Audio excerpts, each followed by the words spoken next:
আর্দ্রতাজনিত অস্বস্তি ভোগাচ্ছে দক্ষিণবঙ্গবাসীকে। আর এরই মাঝে বঙ্গোপসাগরে ফের তৈরি হয়েছে নতুন নিম্নচাপ। কলকাতা সহ দক্ষিণবঙ্গের ৭ জেলায় ভারী থেকে অতি ভারী বৃষ্টির সঙ্গে বাংলাদেশের ১২ জেলায় প্রবল বৃষ্টির সতর্কতা জারি করল আবহাওয়া দফতর।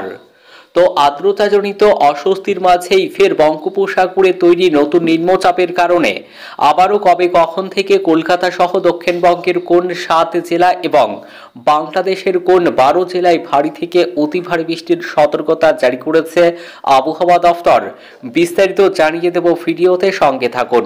আর আবহাওয়ার প্রতিনিয়ত আপডেট পেতে আমাদের ইউটিউব চ্যানেলটি সাবস্ক্রাইব করুন। দক্ষিণবঙ্গে বর্ষার দাপট একটু কম, তবে উত্তরবঙ্গের পার্বত্য এলাকায় চলবে ভারী বৃষ্টি। বজ্রবিদ্যুৎ সহ বৃষ্টির সম্ভাবনা রয়েছে দক্ষিণবঙ্গের বেশ কিছু জেলায়।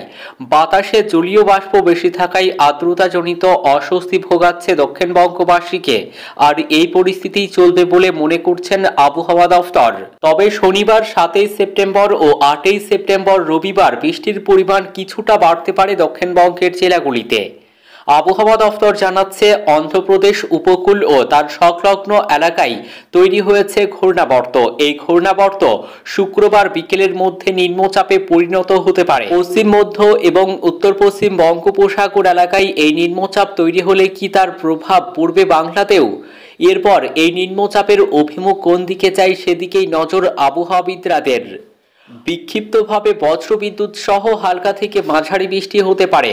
শনিবার থেকে বৃষ্টি কিছুটা বাড়তে পারে বলে মনে করছেন আবহাওয়া দফতর।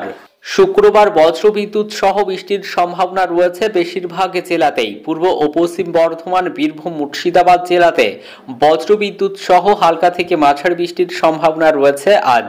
অন্যদিকে উত্তরবঙ্গের দার্জিলিং সহ পার্বত্য এলাকায় বৃষ্টি চলবে। বেশ কয়েকটি জেলায় বিক্ষিপ্তভাবে হালকা মাঝারি বৃষ্টি চলবে। শুক্রবার দার্জিলিং জেলাতে ভারী বৃষ্টি হতে পারে। বজ্রবিদ্যুৎ সহ হালকা মাঝারি বৃষ্টির সম্ভাবনা রয়েছে জলপাইগুড়ি, মালদহ ও উত্তর দিনাজপুর জেলায়। শুক্রবার রোদের মুখ দেখেই দিন শুরু করেছে কলকাতা। সকালে রোদ ঝলমলে পরিষ্কার আকাশই রয়েছে।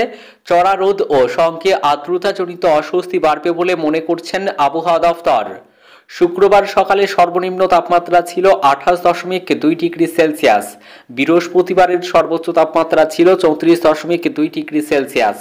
বাতাসে জলীয় বাষ্পের পরিমাণ 54 থেকে 51%। বাংলাদেশের আবহাওয়া খবর। বাংলাদেশের আবহাওয়া দফতরের তরফে জানানো হয়েছে, পশ্চিম মধ্য বঙ্গোপসাগর ও তার সংলগ্ন উত্তর পশ্চিম বঙ্গোপসাগর এলাকায় লঘুচাপটি অবস্থান করেছে। এটি ঘনীভূত হতে পারে।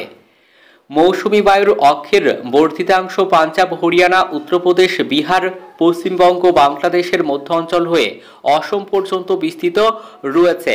মৌসুমী বায়ু বাংলাদেশের ওপর মোটামুটি সক্রিয় এবং উত্তর বঙ্গোপসাগরে মাঝারি অবস্থায় রয়েছে।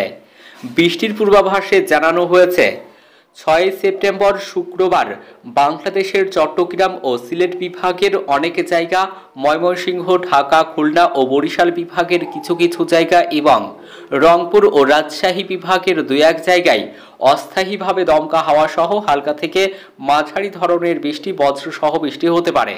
সেই সাথে চট্টগ্রাম ও সিলেট বিভাগের কোথাও কোথাও মাঝারি ধরনের ভারী থেকে অতি ভারী বর্ষণ হতে পারে। তাপমাত্রা সারা দেশে দিনের তাপমাত্রা সামান্য বৃদ্ধি পেতে পারে এবং রাতের তাপমাত্রা প্রায় অপরিবর্তিত থাকতে পারে। ৭ই সেপ্টেম্বর শনিবার বাংলাদেশের রংপুর, রাজশাহী, ময়মনসিংহ, চট্টগ্রাম ও সিলেট বিভাগের কিছু কিছু জায়গা এবং ঢাকা, খুলনা ও বরিশাল বিভাগের ২-১ জায়গায় অস্থায়ীভাবে দমকা হাওয়া সহ হালকা থেকে মাঝারি ধরনের বৃষ্টি, বজ্রসহ বৃষ্টি হতে পারে। সেই সাথে দেশের কোথাও কোথাও মাঝারি ধরনের ভারী বর্ষণ হতে পারে। তাপমাত্রা সারা দেশে দিনের তাপমাত্রা সামান্য হ্রাস পেতে পারে এবং রাতের তাপমাত্রা সামান্য বৃদ্ধি পেতে পারে।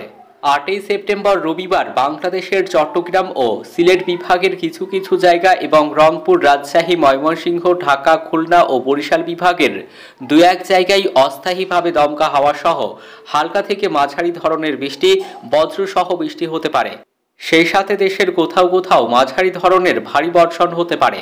তাপমাত্রা সারা দেশে দিন এবং রাতের তাপমাত্রা প্রায় অপরিবর্তিত থাকতে পারে। বৃষ্টিপাতের প্রবণতা বৃদ্ধি পেতে পারে আগামী রবিবারের পর।